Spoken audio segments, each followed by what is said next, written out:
লেখা আছে না না হযরত হাসানকে যখন বিষ পান করাইছিল বিষে বিষে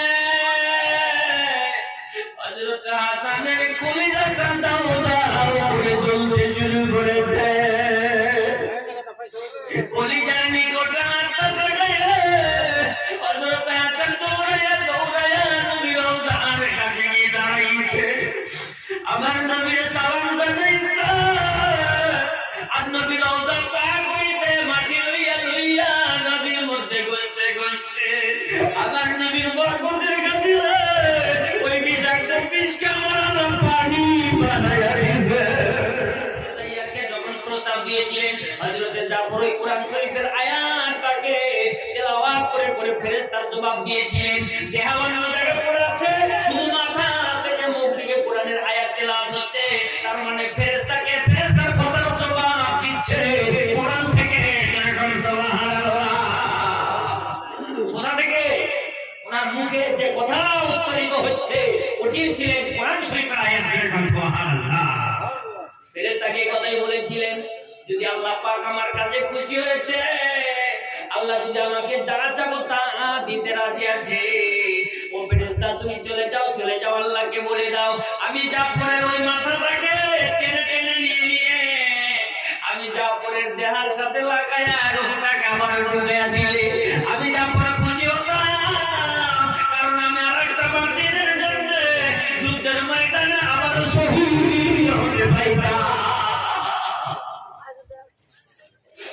কি ভাই শহীদ হয়ে গেছে, আবারও ফেরেশতার প্রস্তাব দেওয়ার পরে বলতে আছে যদি আল্লাহ দিতেই চায় আবারও যেন আমার এই দেহটা মাথাটা এক জায়গায় করে রূহটা ঢুকাইয়া দেয়, এই ক্ষেত্রে এই জিহাদের ময়দানে আমি আবারও শহীদ হতে চাই। সুবহানাল্লাহ।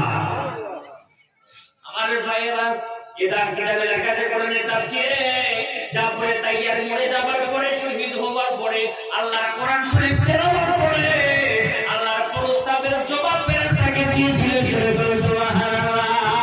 আর সেই জাফরের কথা মুখ থেকে কোরআন তেলাওয়াত আমার নবীর সাথীরা শুনেছে, আল্লাহর কসম খেয়ে বলেছে, হাদিসে তার আজও লেখা আছে। সুবহানাল্লাহ। ও ভাই, তিনজন ব্যক্তি মৃত্যুর পরে শহীদ হবার পরে কথোপকথন করেছেন আল্লাহর কালাম কোরআন শরীফ থেকে। এক নম্বর ব্যক্তির কথাটা শুনলেন, তার জীবনীটা বলতে গেলে 1 ঘন্টা সময় লাগবে, আমি সব করে দিলাম। দ্বিতীয় আরেকজন ব্যক্তির কথা শুনেন, কি ভাই বসে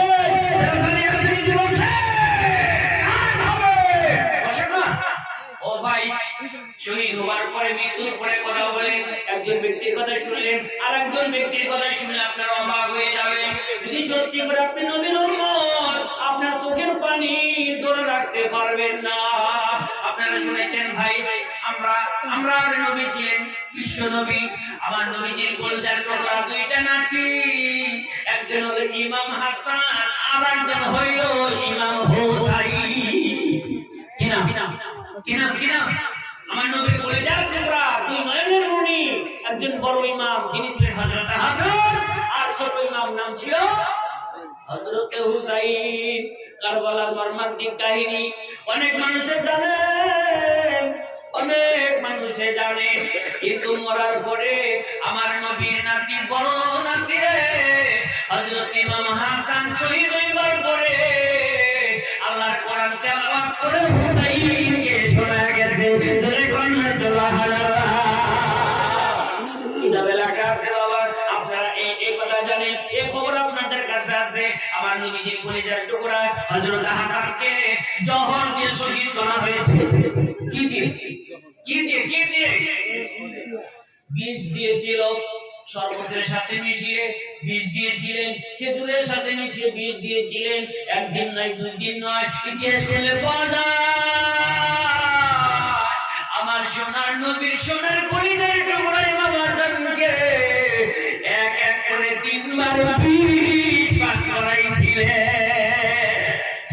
প্রথম 2 বার বিষে কোনো কাজ করে নাই, হযরত হাসানকে বিষে মারতে পারে নাই। তৃতীয়বার হযরত হাসানকে যখন জহর পান করায় আমার আল্লাহর পক্ষ থেকে মৃত্যু ঘোষণা দিয়ে দেয়। বিষের ক্ষমতা নাই কাউকে মারার জন্য, যদি আমার আল্লাহ বাঁচানোর চেষ্টা করে। তুমি পারবে? বিষের ক্ষমতা আছে? কিন্তু কিতাবে লেখা আছে না না, হযরত হাসানকে যখন বিষ পান করাইছিল, বিষে বিষে